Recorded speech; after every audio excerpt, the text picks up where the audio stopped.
Friends, welcome back to my YouTube channel the speaking stars. मैं हूँ आपकी astro friend Shivani. आशा करती हूँ आप जहाँ भी हैं स्वस्थ हैं, मस्त हैं। इसी आशा के साथ आज का विषय जिस पे हम बात करने वाले हैं वो है मार्स डिफरेंट हाउसेस पे आप पर क्या प्रभाव डालता है।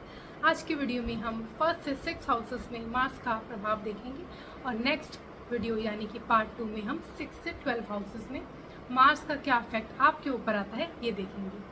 उससे पहले जल्दी से मेरे चैनल को सब्सक्राइब कर दीजिए। आप लाइक, शेयर और कमेंट भी कर सकते हैं। और अगर आपको पर्सनल अपनी कुंडली रीड करवानी है तो आप नीचे दिए गए नंबर पर संपर्क कर सकते हैं। तो चलिए फ्रेंड्स, शुरू करते हैं आज की वीडियो के साथ। What is Mars? मार्स, जिसको हम मंगल और कुजा भी कहते हैं, वो हमारी एनर्जी को बताता है। हमारे में कितनी एनर्जी है, किस एनर्जी के साथ हम काम करते हैं, विगर, वाइटैलिटी, हमारे में कितना बल है, शक्ति है, ये हमें बताता है। क्योंकि मार्स एक सोल्जर प्लैनेट होता है। जैसे सन एक किंग होता है, मून क्वीन होती है, वैसे ही मार्स सोल्जर होता है।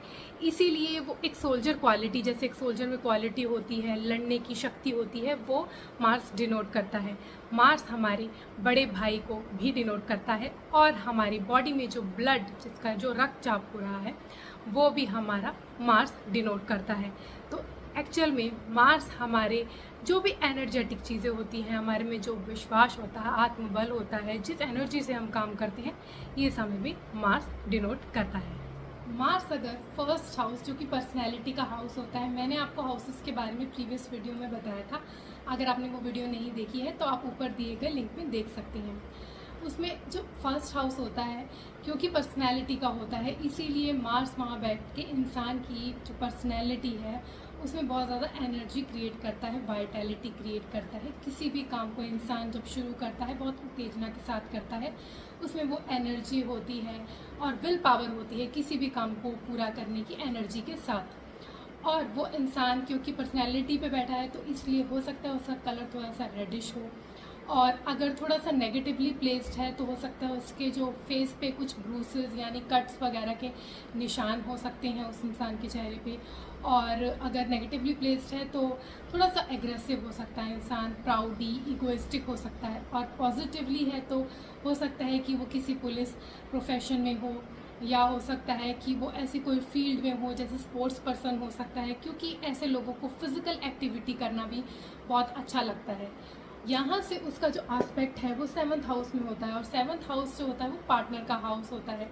पार्टनर के हाउस में एस्पेक्ट होने की वजह से वो इंसान जो होता है, उसका जो पार्टनर होता है, वो थोड़ा सा एग्रेसिव होता है अगर थोड़ा नेगेटिवली प्लेस्ड है। अगर पॉजिटिवली प्लेस्ड है तो उसको शादी के बाद बहुत ज़्यादा वेल्थ भी मिलती है। हो सकता है उसको लैंड प्रॉपर्टी मिले, उसका जो पार्टनर हो वो किसी ऐसे प्रोफेशन में हो जो पुलिस एरिया में हो, या ऐसा कोई हो जो आर्मी से रिलेटेड हो, ऐसा भी हो सकता है। और उसका पार्टनर जो है उसके लिए काफ़ी लकी भी साबित हो सकता है शादी के बाद। और अगर नेगेटिवली प्लेस्ड है तो उसका जो पार्टनर है थोड़ा सा एग्रेसिव हो सकता है, थोड़ा सा उनकी रिलेशंस में खटासपन भी महसूस कर सकते हैं। अब अगर जो मार्स है वो 2nd हाउस यानी कि यहाँ पे है, तो यहाँ बैठने की वजह से इंसान की जो वाणी होती है काफ़ी लाउड होती है और उसको सेविंग ज़्यादा इंटरेस्ट नहीं होता सेविंग करने में।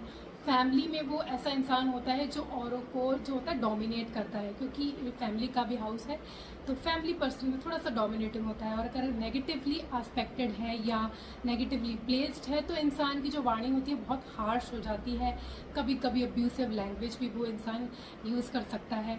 बट अगर पॉजिटिवली प्लेस्ड है तो वो इंसान बहुत अच्छी इनकम करता है, पर हाँ वो खर्च भी ज़रूर करता है।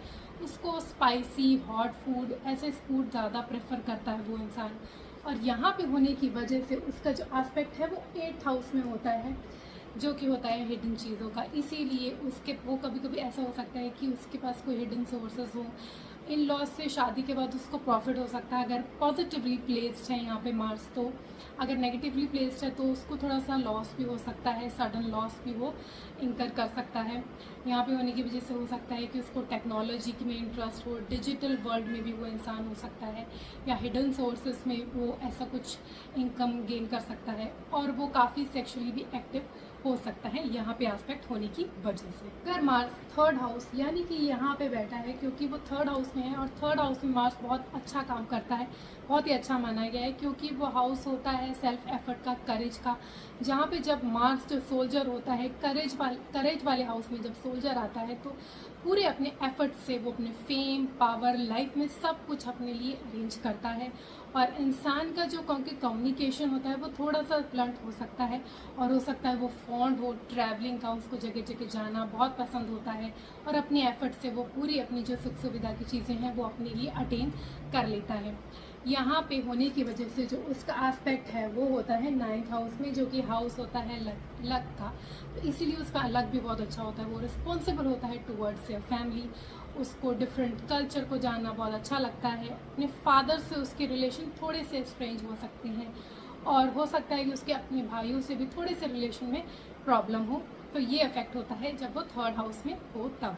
अगर मार्स जो है वो फोर्थ हाउस यानी कि यहाँ पे हो, तो यहाँ पे होने की वजह से, क्योंकि it is the house of home and mother, तो मदर से थोड़े से स्ट्रिक्ट रिलेशनशिप, थोड़े से स्ट्रेंज हो जाते हैं, थोड़ी सी प्रॉब्लम उसमें क्रिएट हो जाती है।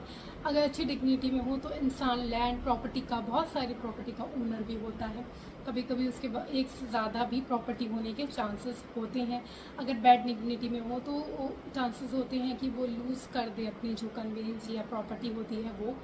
और क्योंकि यहाँ पे होता है होम के एनवायरनमेंट को थोड़ा सा स्ट्रेन क्रिएट कर देता है, क्योंकि इंसान थोड़ा सा एग्रेसिव होता है अपने होम एनवायरनमेंट में, तो ज़्यादातर वो बाहर जाके अपनी मदर या मदरलैंड से दूर जाके ही ज़्यादा प्रमोट करता है, अपने इंसान ज़्यादा डेवलप करता है। यहाँ पे होने की वजह से उसका जो एस्पेक्ट है वो 10th हाउस में होता है, जो कि हाउस होता है वर्क का, फेम का। इसीलिए इंसान बहुत वर्कaholic होता है, उसकी जो सारी एनर्जी होती है वो वर्क में लगी होती है। हो सकता है कि अगर वो गुड डिग्निटी में हो तो उसके फादर से रिलेशन बहुत अच्छे होते हैं। अगर बैड डिग्निटी हो थोड़ा सा प्रॉब्लम रहती है। उसको काफ़ी सारे लैंड का वो ओनर होता है, प्रॉपर्टी उसके नाम पे होती है, बहुत लाइफ में फेम उसको मिलता है, और बहुत ही एनर्जेटिक होता है, वर्कaholic इंसान माना जाता है अगर यहाँ पे उसका एस्पेक्ट हो 10th हाउस में। तो मार्स 5th हाउस यानी कि यहाँ पे हो, तो यहाँ पे क्योंकि वो क्रिएटिविटी लव के हाउस में होता है, तो इंसान लव मैटर में थोड़ा सा एग्रेसिव होता है, थोड़ा सा ज़्यादा सेक्सुअल एक्टिव होता है। उसकी लव लाइफ भी काफ़ी एक्टिव रहती है, क्योंकि उसके पार्टनर्स भी काफ़ी ज़्यादा हो सकते हैं। इंसान जो होता है वो बहुत ज़्यादा पढ़ाई में तो बहुत ज़्यादा अच्छा नहीं होता, लेकिन उसकी टेक्निकल एजुकेशन बहुत अच्छी होती है, और हो सकता है कि वो स्टंटमैन हो, या मूवीज़ में भी कुछ ऐसा स्टंट वाला रोल उसका हो सकता है। इंसान जो होता है, क्योंकि उसका जो एस्पेक्ट है वो 11th हाउस में होता है, तो उसके बहुत सारे फ्रेंड्स होते हैं, रियल एस्टेट के थ्रू अर्न करता है, लैंड प्रॉपर्टी के थ्रू वो अर्न करता है, उसकी इनकम काफ़ी अच्छी होती है।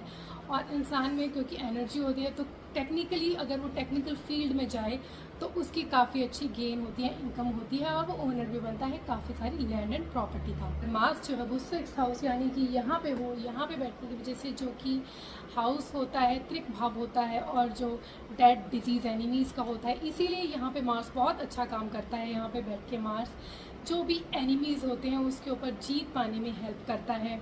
कोई भी ऋण अगर इंसान में हो तो उसमें वो स्टेमिना होता है कि वो ऋण को ओवरकम कर सकता है, उस डेट को वो ओवरकम कर सकता है।